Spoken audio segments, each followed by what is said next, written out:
दर्द तो नहीं होना, ये हमने पैदा नहीं करना, वो है, उत्पन्न नहीं करना है। अब वो भोगने में नहीं आ रहा, कारण कि हम तो विश्व में बाहर ज्ञान में खड़े हैं, तो ज्ञान ने सुख स्थिति है उसको भोगने में आवरण डाल दिया। सुख तो था, भोगा नहीं जा रहा था, कमाल है। सुख था, भोगा नहीं जा रहा, क्योंकि बाहर खड़े हैं। बाहर खड़े हैं तो हमें खबर ही नहीं कि हाथ में दर्द नहीं है, अच्छी स्थिति है, पाँव में दर्द अच्छी स्थिति है, कान में दर्द नहीं स्थिति है, शरीर में अच्छी स्थिति है। तो सुख की स्थिति है, जीव सुख स्वरूप हाजिर है, सुख स्वरूप हाजिर है। बाहर खड़े हैं तो सुख को का प्रकट नहीं हो रहा, मतलब आवरण आ गया। आवरण में होते भी को हमने नहीं भोगा, होता हुआ को हमने ढक दिया, में उसको नहीं भोगा, नहीं ग्रहण किया उसको, तो नहीं होने जैसा हो गया। वो होने को अनहोने का, अनहोने का होने का आनंद करते, होने का फायदा नहीं उठाया। पैसा था, नहीं भोगा तो नष्ट हो गया। वो हम बाहर के कामों में पैसे को तो भोगा नहीं, भीख मांगते रहे, तो भीख मांगने के परिणाम ने होते हुए धन को ने आवरण डाल दिया। समझ लो आप, पैसा था उस पर नहीं आवरण डाल दिया, नहीं मालूम, नहीं कुछ नहीं उपयोग किया, तो भीख मांग रहे हैं। तो भीख मांगने के चक्कर में, भीख मांगने में लगे थे, धन तो घर में भरा पड़ा था, तो भीख मांगने के परिणाम ने हमारे धन पर आवरण डाल दिया, मैं भोगने में नहीं आया, नहीं होने जैसा हो गया। तो हमारे शरीर में सुख की स्थिति पाई जाती है, हम उसकी सुख माना ही नहीं, उसको स्वरूप, तो स्वरूप को ग्रहण माना ही नहीं, स्वरूप भी है, स्वरूप की तो खबर ही नहीं। विस्तार भी था, विस्तार में आराम भी था, सब जीवों को था अल्पाधिक रूप से, उन्हें अल्पाधिक रूप से उन्हें है किसी भाग में वेदना स्थिति है, वो तो बाहर खड़े हैं तो कर्म का उदय आता है, किसी भाग में वेदना हो जाती है, वो तो एक अलग बात है। बाहर खड़े राग हो जाता है, राग कर्म को किसी भाग में वेदना हो जाती है, वो ये दो स्थितियां बनती है। बाहर खड़े हैं, राग हो जाता है, राग का दुख हो जाता है, शरीर में वेदना हो जाती है, पर एक स्थिति बनी रहती है धारावाही रूप से, इस शरीर के भाग में वेदना नहीं होना, किसी भाग में तो कम से कम स्थिति बनती है कि वो वेदना रहित होता है, वो प्रकट है, वो उसकी सत्ता है, वस्तु अपने को सिद्ध कर रही है, मैं हूँ और सुख की बनी हूँ, सिद्ध कर रही हूँ। शरीर का वेदना रहित भाग सिद्ध कर रहा है कि बस मैं हूँ और मैं सुख से हूँ, कोई तकलीफ नहीं मेरे को। अब आप बाहर खड़े हुए अपनी सुख की स्थिति पर आवरण डाल रहे हो, नहीं भोग रहे हो, आवरण डालना। ज्ञान है वो सुखावरण कर्म हो गया, ज्ञानावरण नहीं है, ज्ञान सुखावरण कर्म हो गया। सुख को होते हुए उसको ढक दिया, मनी ग्रहण ढक दिया, मन बहुत ज्यादा दृष्टि से ओझल कर दिया उसको, वही ओझल, दृष्टि से ओझल करना ही उसका तिरोभाव करना, उसका आवरण डालना उसको। तो ज्ञान क्या हो गया, सुखावरण कर्म हो गया, वो भाव कर्म कहलाता है।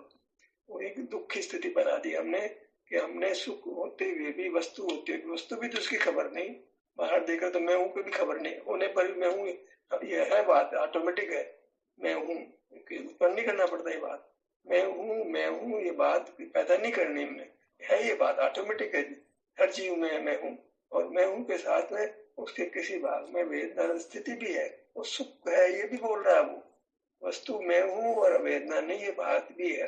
पर ज्ञान में खड़े जीव ने मैं हूँ पर भी आवरण डाला, और वहां सुख स्थल है उस पर भी आवरण डाला। ज्ञान ने स्वरूप को द्रव्य से, पर्याय से, दोनों से ढक दिया, न तो उसका विस्तार लक्ष्य में आ रहा है, न विस्तार में निरावरण स्थिति है, माने वेदना स्थिति है, वेदना स्थिति निरावरण स्थिति है, उसमें कोई आवरण होता तो दर्द पैदा हो जाता। मतलब ये कि कोई उदय नहीं है, मतलब उदय रहित है, वो सहज सुख है, वस्तु का स्वरूप है, वो पता ही नहीं लग रहा, उसमें हमें पता नहीं लगने का नाम है आवरण है। आप बाहर जानने में लगे तो अपनी ओर मुख नहीं है, तो अपनी ओर को अपने को ढक दिया हमने।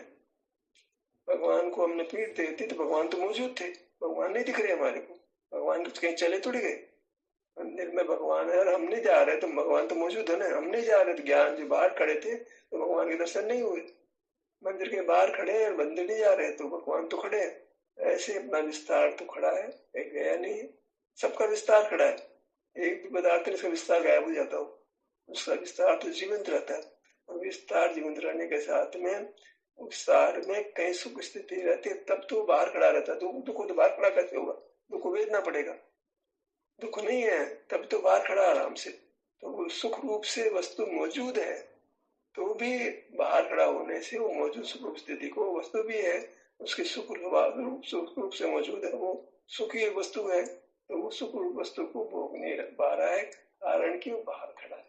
बाहर खड़ा थे, मोह कर्म का उदय हुआ। तो आप बाहर नहीं खड़े होते हो, बाहर में सुख नहीं है, समझ में आ गया। बाहर सुख है तो बाहर क्यों रहना, आप अपने में होते हो। तो अपने में होते हो तो मोह को तो उदय खत्म हो गया, क्योंकि आप किसके प्रति राग द्वेष करोगे। अब अपने में हो गए तो हमको किसी भाग में सहज ही वेदना उत्पन्न होती है। अब मोह कर्म का तो उदय तो नष्ट हो गया, एक नया कर्म उदय में आ गया और सदा वेदना कर्म उदय में आ गया। अब वो आप कुछ नहीं चेष्टा करोगे तो वो दुख दुख होता रहेगा, आपको वेदना वेदना लक्ष्मी आती रहेगी। अब एक चेष्टा तो ये की कि हम बाहर से हट गए, दूसरी चेष्टा की विवाह परिणति से हटो, कर्म के कार्य कूप से हटो। मोह कर्म के कार्य से हटे, असदा वेदनी कर्म के कार्य से कैसे हटना, तो फिर अपने सुख स्थल पर आओ। तो स्वभाव का अनुभव वो सुबह संवेदन है, स्वभाव का अनुभव नहीं करना। कह दिया हमने श्वास को देखो, धड़कन फड़कन को देखो, वेदना को देखो, ये बात ही नहीं है। स्वभाव को ग्रहण करना, वो सुख वस्तु सुख रूप से स्थित है ना। और यहाँ देखो भाई, अंगुली में दर्द नहीं है, घुटने में दर्द नहीं है, पिंडली में दर्द नहीं है, ये भगवान खड़ा ही है। आप इसका यहाँ आपको उसके सहज ही समझ आ गई, अपना स्वभाव तो सुख है, सुख मौजूद है और वह सुख का अनुभव होने लगता है, स्व समझ होने लगता है। दो से विरक्त हो गया, इंद्रिय ज्ञान से विरक्त हो गया। विरक्त हो गया मतलब क्या है, उसकी रुचि नहीं रही, ये विरक्ति है। इंद्रिय ज्ञान को ऐसा कोई द्वेष नहीं करना, बस इंद्रिय ज्ञान की प्रवृत्ति रुक जाती है, उसमें देखा सुख नहीं लगता है, इंद्रिय ज्ञान रूप प्रवृत्ति रुक जाती है। अब दूसरा वेदना है, वो भी कर्म का कार्य, कर्म फल को नहीं चेतता है, वह अपने स्वभाव को चेतता है। न तो श्वास को चेतता है, न धड़कन फड़कन को चेतता है, न वेदना को चेतता है। कहीं सुख रूप से वो आत्मा खड़ा है किसी स्थल में, वो वस्तु का स्वरूप है, उस वस्तु के स्वरूप को वो अनुभव करता है। इसका नाम स्व संवेदन। मतलब इतना सारा कुछ वो कर्म को जीतता है, मोह ने कर्म को जीतता है, वो सुख का घात करता है। असदा वेदनी कर्म सुख का घात करता है, सुख के घात करने वाले कर्मों को वो जीतता है, मैंने नष्ट करता है, उनके कार्य को नहीं चीरता, उनके कार्य को होने नहीं देता है, उसका नाम है, उसको जीतता है। वो उनके कार्य को होने ही नहीं देता है, कर्म को खड़ा ही नहीं होने देता। वो मोह को नहीं कर्म उदय का सन्मुख है, लेकिन उदय को नहीं, उदय नहीं करने देता, उसको ऐसे नष्ट कर देता है। अस्ता वेदनी कर्म उदय के सन्मुख है, अब जरा सा ढील दोगे तो वेदना कर्म होने लग जाएगा, क्या करें। मोह ने कर्म और अस्ता वेदनी कर्म धारावार रूप से जीव के साथ लगे हैं। उदय आने के सन्मुख है, हम बाहर खड़े रहते हैं तो उदय में आ जाते हैं, बाहर खड़े रहते हैं तो मोह उदय जाता है, वहां से हटते हैं, फिर शरीर में वेदना खड़ी जाती है, हटते क्या है, शरीर में वेदना खड़ी, शरीर की वेदना कर्म होने लगता है। जैसे हम कुछ पुरुषार्थ ही नहीं करते, कोई यत्न ही नहीं करते, बाहर खड़े, शरीर बाहर, मोह नहीं बाहर करता हमको, हम बाहर खड़े हो जाते हैं, राग द्वेष करने लग जाते हैं, पदार्थ को जान लेते हैं, उसे सुख दुख भोगने लग जाते हैं। तो मोह के दखिले तक चल रहे हैं, मोह कर्म ही हमको मतलब चला रहा है, ढाक रहा है हमको, मतलब वो अपने हमारे पर काम करता है। फिर वो फिर वेदना खड़ी हो जाती है, तो बाहर खड़े थे लेकिन वेदना खड़ी, असद वेदना खड़ा हो जाता है, वो हमको काबू में लेता है। तो वो सहज ही बाहर से हट करके ध्यान हमारा वेदना का, क्या कर रहा है, वेदना वेदना वेदना, फिर वो करता भाव खड़ा होता है, इसको मेटने का उपाय, उसको मेटने का उपाय, उसको मेटने का उपाय करो, कुछ करो कुछ करो कुछ करो। तो जीव ने पहचान लिया कि मोह का कार्य मेरा स्वभाव नहीं है, वेदना मेरा का स्वभाव नहीं है, फिर भी मेरी सत्ता तो सुख रूप से है, मैं तो ब्रह्म हूँ, मैं सुख स्वभावी हूँ, सुख रूप बना हुआ हूँ, ये क्या मामला है, क्या चक्कर चल रहा है। तो वह उस सत्ता को पहचानता है। तो यहाँ ये जो विस्तार है, और विस्तार में जो कर्म का विपाक नहीं है, न तो मोह कर्म नहीं है, वहां पर वेदना भी नहीं है, एक सुख रूप से खड़ा पदार्थ।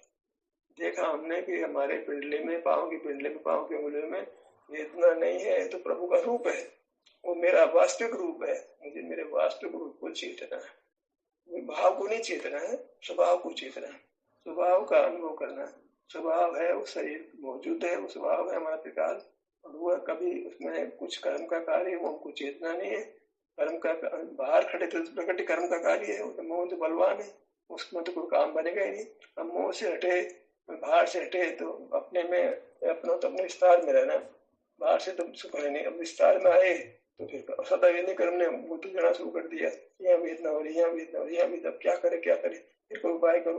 भाई कुछ नहीं करना भैया, तुम देखो वेदना भी तुम्हारे को जबरदस्त वेदना नहीं अनुभव नहीं कराएंगे, आपका सुख सत्ता है मौजूद, देखो कुछ भाग में सुख की स्थिति है, वो आप ग्रहण करो। ये वेदना भी है तो भी विचार के स्तर पर ही ले सकते हो कि भाई वेदना अनंत नहीं है, खत्म हो जाएगी, या फिर अल्प है, इससे भी ज्यादा हो सकते, शांति रखो, भोग लो। ये ऐसी स्थिति है जब सुख स्थल को ढूंढ नहीं पा रहे, सुख स्थल तो है उस तक नहीं पहुंच पा रहे, तो फिर क्या करें, बहुत तकलीफ वेदना होती है, तो वहां से हम जो है हट ही नहीं पाते। एक अपवाद की स्थिति है, असामान्य स्थिति है, वो सदा नहीं होती, कभी कभार होती है, बहुत जबरदस्त पीड़ा हो रही है, कुछ उपाय नहीं चलता है कुछ। सामान्य रूप से सदा वेदने जब मोहनी का बलवान होते हो तब आप काम नहीं कर सकते हो, ऐसे सदा वेदने का उदय बलवान तब आप काम नहीं कर सकते हो। दोनों ही आपके सुख को वो ढकते हैं। मोहनी के उदय में बाहर इंद्रिय ज्ञान होता है, उस सुख को ढकता है, असदा भी प्रकट सुख का घात करता है। तो ये दोनों कर्म है हमारे को अपना काम, हमारी वस्तु को पाने नहीं देते। इनका मंद उदय होता तभी काम कर सकते हो, और ऐसी स्थिति बनती है जब मोह का मंद उदय होता है, असदा वेदने का मंद उदय होता है, ज्यादा कुछ मोहनी का मंद उदय मानी कुछ ज्यादा कहीं भोगने की इच्छा नहीं है, थाईलैंड जाना, अमेरिका जाना, दुबई जाना, इसी को बलवान इच्छा नहीं है, कुछ सिनेमा देखना है बलवान इच्छा नहीं, बहुत अच्छा खाना पीना वो भी इच्छा नहीं, बहुत कपड़े पहनना बहुत भी इच्छा नहीं है, कई बार मंद उदय रहता है। ऐसी स्थिति में आप आराम से विषयों को छोड़ सकते हो और अपने विस्तार के सन्मुख हो सकते हो। बहुत बलवान इच्छा हो, मैं तो सिनेमा देखना ही है, मैं तो शराब पीनी है, वो उसका तो कोई उपाय है नहीं। ऐसे अगर आए बहुत अधिक वेदना होती है, वहां तो कोई जोर चलता नहीं है, सदा वेदना का बलवान उदय नहीं होता है, बाहर भी मोहनी का उदय कर्म तो स्थिति की तीव्र मंद चलती रहती, कभी तीव्र कभी मंद कभी तीव्र, एक रूप नहीं रहता कभी कर्म। तो कर्म पुतकला का नाम ही है जो एक रूप नहीं रहे, जीव एक रूप रह सकता है, पुतकला तो स्वरूप ही है, वो एक रूप नहीं रहता है, तो कभी तीव्र होगा कभी मंद होगा, कभी तीव्र होगा कभी मंद होगा, तीव्र में अवसर नहीं है, होने को भी अवसर नहीं है, किसी को अवसर नहीं होता होने, हर समय उस समय दुख का अनुभव करना ही पड़ता है उसको, राग द्वेष को भी झेलना पड़ता है, दुख को भी, बाहर राग द्वेष है उसको भी भोगना पड़ता है, उसको भीतर कर्मबंध भी करना पड़ता है, इधर अंध वेदने को भोग करके दुखी भी होना पड़ता है। तीव्र उदय में कोई काम नहीं चल सकता, मंद उदय होता है लेकिन वहाँ अवसर है काम करने का। पानी का तीव्र बहाव हो, तैरने वाला भी कोई उसमें डूब के मर जाता है, नदी के तीव्र बहाव में तैरने वाला भी आ जाए तो उसका हाथ पांव भी काम करता है, पापड़े फेंकेगा, पानी का बहाव मंद होता है तो हाथ पांव मार के किनारे पे आ सकता है। तो हमारे को मंद अवसर प्राय मनुष्य अवस्था में है मंद उदय, हमें कोई गाड़ी में पहनने वाला नहीं है, हमें कोई तेल जो है तब पड़ा उसके अंदर गिर देता, ऐसी बात नहीं होती, प्राय हमको ऐसी स्थिति रहती है जबकि मोह का मंद उदय नहीं होता है और सदवेदने भी तीव्र उदय में नहीं आती, तो एक अवसर तुमको रहता है, तो वहां बाहर नहीं रहना, अपने में आना, अपने में सुख सत्ता सुख अस्तित्व को ढूंढना, चयन तो करना पड़ेगा, चयन के बगैर तो बात ही बनती है। ये दोनों चीजें हैं, आप बाहर भी जा सकते हो, संसार मार्ग में भी आ सकते हो, मोक्ष मार्ग में भी आ सकते हो। संसार मार्ग को छोड़ ही नहीं सकते हो तो मोक्ष से जाओगे आप, आपको ऐसी स्थिति है संसार मार्ग को छोड़ सकते हो, और वेदना तीव्र भी हो, मोह तीव्र भी हो तो भी एक मार्ग के पता लग जाए तो शांति रहती है उसको, भले मोह के उदय में बहता है भी है, तो जो है बहुत तीव्र आगादी भी हो जाते हैं द्वेष में, तो भी उसको स्वभाव का भान होने से बहुत शांति रहती है। जिसको मार्ग मिल गया है वो मोहनी के तीव्र उदय में उसको भी कषाय होती है, विषयों में प्रवृत्ति होती है, इन सबके बीच में जो बोधि है उसके पास स्वरूप की खबर है, स्वरूप सत्ता को पहचान है, तो उससे उसके भीतर रहता है कि मेरे को मार्ग मिल गया है तो मैं सुखी रहूंगा, सुखी हो जाऊंगा, ये तो टेम्पररी सिचुएशन है। अंदर एक सहज ही सुख रहता है, जब दर्शन मोह का उदय मिट गया, भ्रांति मिट गई, तो भ्रांति मिटने का सुख उसको धारावाहिक रूप से रहता है, दर्शन मोह खड़ा हो जाए, विपरीत ज्ञान खड़ा हो जाए तो बात छोड़ दो, जिसको सम्य ज्ञान हो गया, अपने सत्ता का परिचय हो गया, वो सत्ता का परिचय वो कर्म का भाव है, वो कर्म का भाव का सुख उसको विषय सुख में कसाय में भी रहता है, वेदना के बीच में भी रहता है, वो धारा वह स्थिर हो गया, वो जब तक से उपशम रहेगा, मैंने मोह कर्म मिथ्या ज्ञान नहीं होगा, सम्य ज्ञान का सुख हर परिस्थिति में, चाहे उसको मोह का तीव्र उदय हो, कषाय से प्रवर्त रहा हो, एक व्यक्ति जिसको पता नहीं है वो मंद कषाय में भी बहुत दुख भोग लेगा, अनंत कषाय का दुख भोग लेगा मंद का, और दूसरा व्यक्ति है वो प्रत्येक संचलन की वेदना का राग भोग करके भी अनंत अनुबंधी का जो कषाय है जिसका खबर ही नहीं उसको जो मार्मिक पीड़ा है वो उसको नहीं होती, एकत्व होता है, दुख में एकत्व होता है, मैं दुखी ऐसे, या विषय सुख तो विषय सुखी, इन दोनों से अलग एक अपने स्वरूप का सुख शांति भोगी है, वो मैं, ये तो टेम्पररी हो गया, और वो अपनी सत्ता है, सुख रूप सत्ता है, पांव से मस्तक तक जो सुख की स्थिति मिलती है मेरे को, वो मेरा स्वरूप है, उसको वो भोगता है, तो उसको पहचानू गई, कल आ गई सुख भोगने की, और ये पहचानू कि मैं सुख स्वभावी हूँ। ज्ञान तो आ पड़ा है अनादि से, मैं तो सुख का बना था, तो अपने सत्ता को देखा, उसमें वह ज्ञान कुछ नहीं था, वह तो केवल शांति और सुख था, कोई तकलीफ नहीं थी, कोई मोह नहीं था, वितराग स्थिति थी और सुख की स्थिति थी, वो मेरा स्वरूप है। वो ज्ञान वाला कार्य नहीं है, वो तो वस्तु बनी बनाई है, वो तो बनी बनाया पर आनंद बना बनाया है, बना ही आनंद का है, बना ही सुख का ही है, वहाँ वेदना नहीं, वहाँ राग नहीं, कुछ नहीं। वह स्थिति मेरे पास है, वस्तु ऐसी है, वस्तु मेरे को प्राप्त है, वो तो केवल बाहर देखने के चक्कर में काम खराब हो गया, ज्ञान में खड़ा रहने से काम खराब हो गया। अब ज्ञान को उसने बुरा जान लिया, तो भी ज्ञान तो रहता है, नाटक एक साथ मिटता नहीं, तो भी ज्ञान में जो बुरा जान लिया और सत्ता के अनुभव में सुख मान लिया, उस मान्यता का सुख उसको रहता है, उसको मालूम है विधि विधान। जैसे हम जो है गए रास्ता मालूम है तो लौट के घर आ जाएंगे, जिसको रास्ता ही मालूम नहीं, जंगल में गए, एक तो भटक गए, रास्ता ही मालूम नहीं हो कितना दुखी है, एक रास्ता मालूम है, जंगल में जो है रात्रि हो गई है, अब बस शिकारी जंतु जाग रहे हैं, खाने का डर हो गया, तो भी उसको मालूम है कि सड़क है, मेरी गाड़ी खड़ी है, मैं इस गाड़ी में बैठ करके अपने घर पहुंच जाऊंगा, और शिकारी जंतु मेरा कुछ बिगाड़ नहीं पाएंगे। तो अभी कारण तो बाहर खड़ा है, तो जंगल में खड़ा है, तो प्रकाश तो उसके पास नहीं है, तो भी उसको बहाना है कि मैं घर पहुंच सकता हूँ, पहुंच जाऊंगा और मोक्ष चला जाऊंगा। ऐसे ही ज्ञानी को इसको अपनी सत्ता का अनुभव हुआ है, वो जानता है कि सत्ता के अनुभव में स्थिति बन जाएगी धीरे धीरे, जानते हैं पानी को हमने उकलने स्टोव में रखा तो उबलेगा ही है, नहीं उबलेगा बात ही नहीं, कोई संशय नहीं है, उबलेगा जरूर। जब हमने जान लिया कि पानी को स्टोव पर रखने से पानी उबलेगा, तो उबलेगा, वो मालूम है, पानी को उबालने का तरीका मालूम, खाना बनाने का तरीका में खाना बना लेगा, वो मालूम नहीं से क्या करेगा।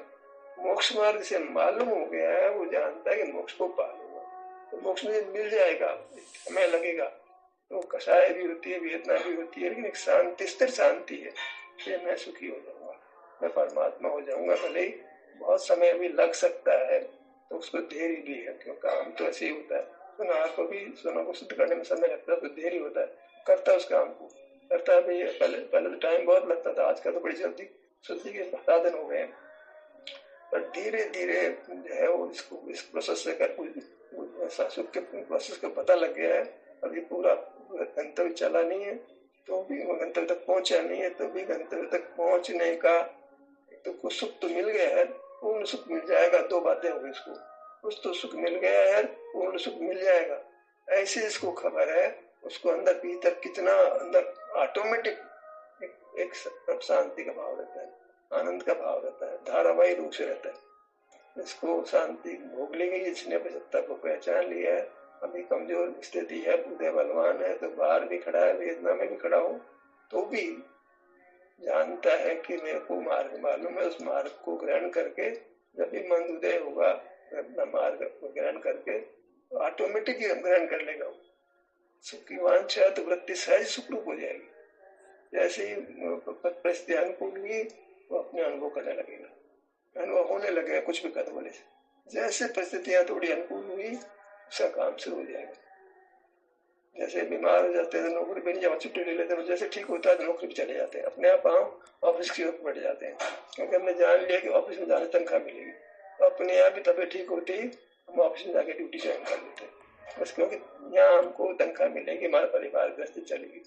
ऐसे ही जिसको भी बहुत मौका तीव्र होता है, तो वो अपने अनुभव का पुरुषार्थ नहीं कर पा रहा है, बाहर के जीवन में जी रहा है, वेदना भी बहुत बलवान है, तो वो सुख का अनुभव नहीं कर पा रहा है, वेदना को भोगना पड़ रहा है, वेदना के संबंध विकल्प भी हो जाता है उसको, तो भी एक भीतर मार्ग की खबर है कि मैं अपने सुख सत्ता को जो अभी प्रकट है मौजूद वस्तु का स्वभाव तो नष्ट नहीं होता है, तो ये तो सुख सत्ता शरीर में सुख की स्थिति सर्वांग होना तो वस्तु का स्वरूप ही है, सर्वांग में वेदना नहीं होना है तो वस्तु का स्वरूप ही है, वेदना रहित रहना है तो मेरा स्वरूप ही है, वेदना और राग द्वेष मोह रहित रहना मेरा स्वरूप ही है।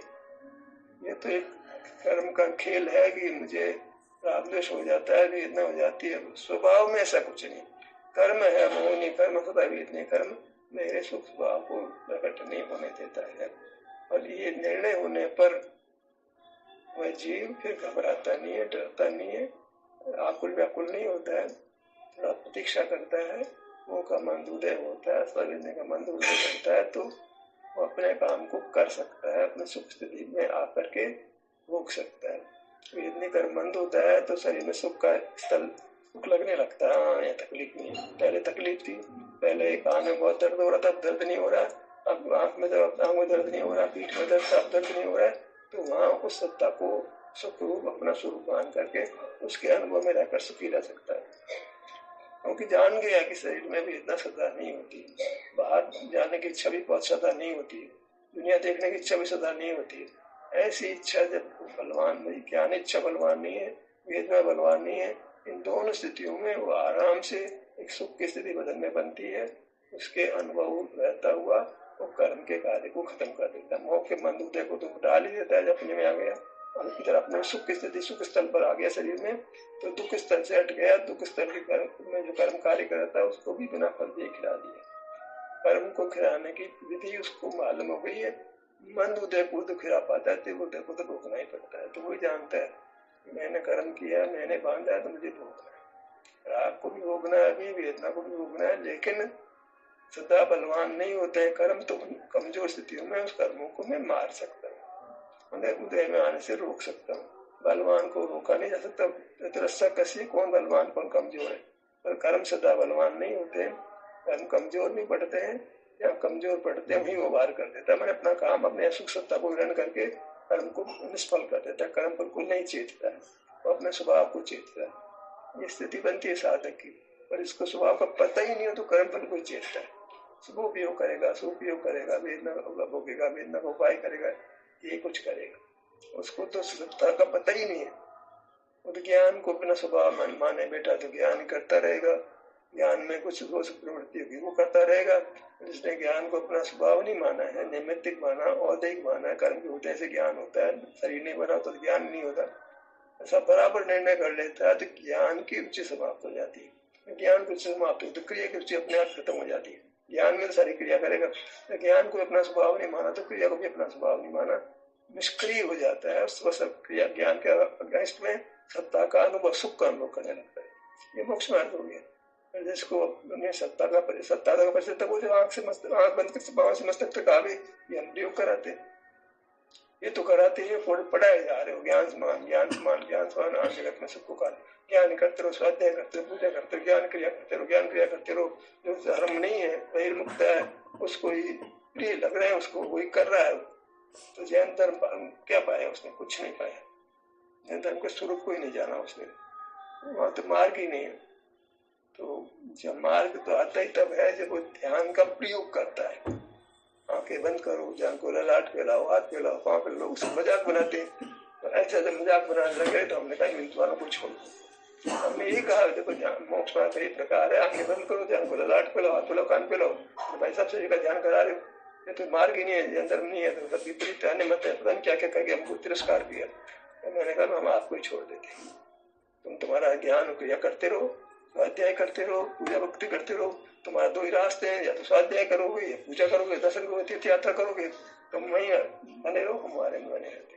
तुम तुम्हारे रास्ते, हमारे रास्ते। तुम ये सब करते रहो, स्वाध्याय भी करते रहो, दर्शन करते रहो, पूजा करते रहो, तीर्थ यात्रा को दान करते रहो, उसको महाविद्यालय खोलते रहो, बुलाते रहो, हमारी जिंदगी इसमें लगाते रहो। हमको तुम्हारी सत्ता सिर से पांव तक है, हमको अच्छा लगा, आराम उसको पहचान लिया हमने, उसको हम भोगेंगे। आप अपना काम करो, हम अपना काम करेंगे। रास्ते अलग अलग कर लिए हमने।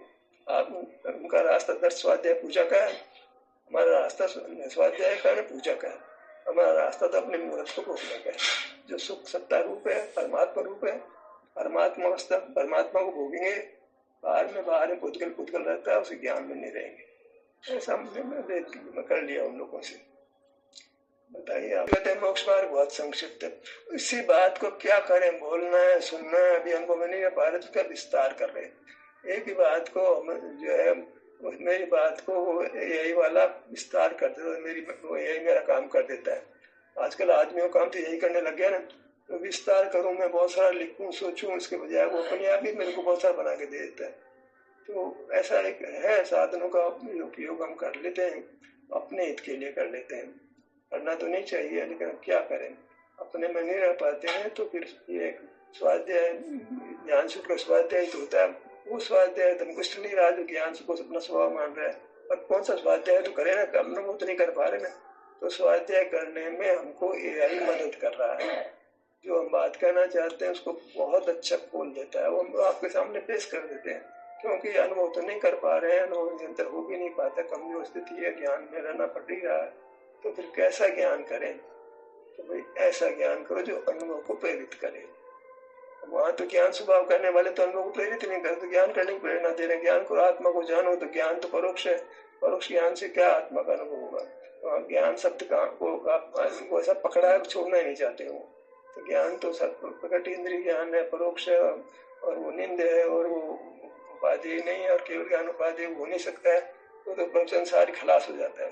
चार ज्ञान को इंद्रिय ज्ञान तो कह रहे हैं, पांचों ज्ञान को उपाधि कह रहे हैं, वो हमारे पास है नहीं, तो ज्ञान तो वैसे खलास हो गए वहां पर। फिर ज्ञान को अच्छा कैसे कहा जा सकता है?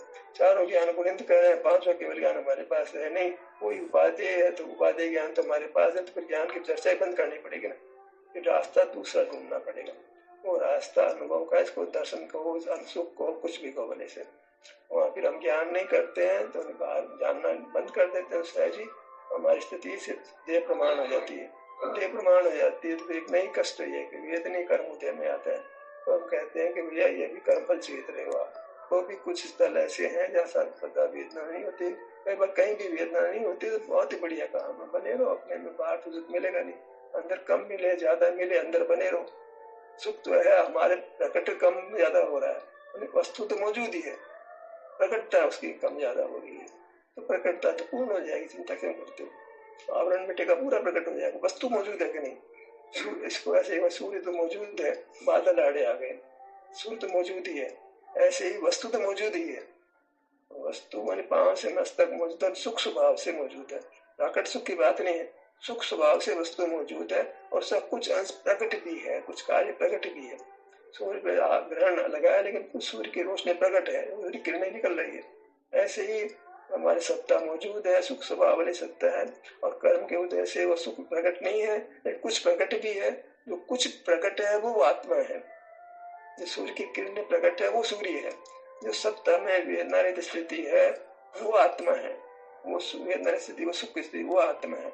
उस आत्मा का ग्रहण करो, उस आत्मा का अनुभव करो। उदय का तो अनुभव नहीं करना है, अंधेरा है तो सूर्य बादल आ गए, अंधेरा हो तो सूर्य का स्वरूप ही नहीं है। तो राग हो रहा है, वेदना हो रही है, तो जीव का स्वरूप ही नहीं है। ज्ञान हो रहा है, भी जीव का स्वरूप नहीं है। ज्ञान, राग, विषय, सुख दुख, शारीरिक वेदना, श्वास, धड़कन, पड़कन, हृदय धड़कन, ये सब तो कोई स्वरूप ही नहीं है। एक शरीर, एक हमारा विस्तार है, एक तो ये मौजूद है, और विस्तार में ये धड़कन पड़कन तो हर भाग में थोड़ी होती है, हर भाग में श्वास क्रिया थोड़ी होती है। और पाँव में श्वास को देखो, ऐसा बोलने लगता है, पाँव में श्वास ये नहीं बोले आदमी, कैसी बातें करता है तो, ऐसी उल्टी उल्टी बातें क्यों करता है? तो श्वास के माध्यम से पाँव पे कैसे जाओगे? श्वास तो कुछ ही मामले के, उसकी तो क्षेत्र सीमित है। तो मतलब आप हमको माध्यम की जरूरत ही नहीं भैया, ज्ञान का माध्यम के, कर्म के कार्य का माध्यम नहीं चलेगा। वस्तु तो जाग तो जी मौजूद, सूर्य की किरणें तो बाहर छिटक गई चारों तरफ, सूर्य ग्रहण के टाइम भी, वो पूर्ण ग्रहण के टाइम उसको सूर्य देखो। ऐसे ही कितना ही कर्म का विभाग हो, शरीर में कुछ सुख की स्थिति है, पांव से मस्तक तक कुछ सुख की स्थिति है, वही आत्मा है। जो सुख की स्थिति में आनंद है वही आत्मा है, आनंद ही आत्मा है, इसके अलावा आत्मा कुछ नहीं है। अब उसमें आवरण है, ज्ञान में खड़े, राग में खड़े, वेदना में खड़े, एक अलग चीज है। ये सब मिट जाए तो पूरा सर्वांग आनंद ही आनंद होगा। सूर्य बादल हट गए, ग्रहण हट गया तो सूर्य पूरा प्रकाशमान हो जाता है। ऐसे ही मोह का उदय नहीं, सवेदने का उदय नहीं है, मूर्त शरीर का बंधन भी नहीं है, आप शरीर से रहित हो गए हो, तो सर्वांग आनंद ही आनंद बगैर किए ही है, करना नहीं पड़ रहा उनको, और सुख भी भोगना नहीं पड़ रहा, सुख का अनुभव हो रहा है, सहज स्थिति बनती है। सूर्य है, उसको प्रकाश करना नहीं पड़ता, प्रकाश रूप ही है, करना क्या पड़ता है, प्रकाश रूप ही है। सूर्य प्रकाश रूप है, हम आनंद रूप है, बस विरुद्ध जो आवरण है, ज्ञान कर रहे हैं, एक आवरण है, और शरीर में ज्ञान के कारण से वेदना उत्पन्न हो रही है, उस वेदना को भी अपने कर्म में डाल दिया, ज्ञान में डाल दिया, ज्ञान का ही फल है, वो ज्ञान ही है, उसको भी छोड़ देना। ज्ञान तो ज्ञान है ही, ज्ञान के फल में वेदना हुई तो कारण उसका वेद ज्ञान है, तो वो भी ज्ञान ही है।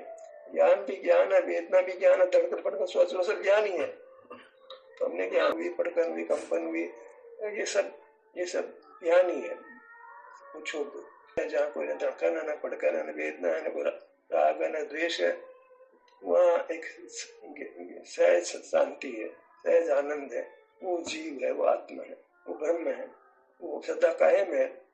बस थोड़ा आवरण है, तो कुछ सर्द आवरण नहीं है, कुछ प्रकट है, सुख कुछ प्रकट है, वो आत्मा है।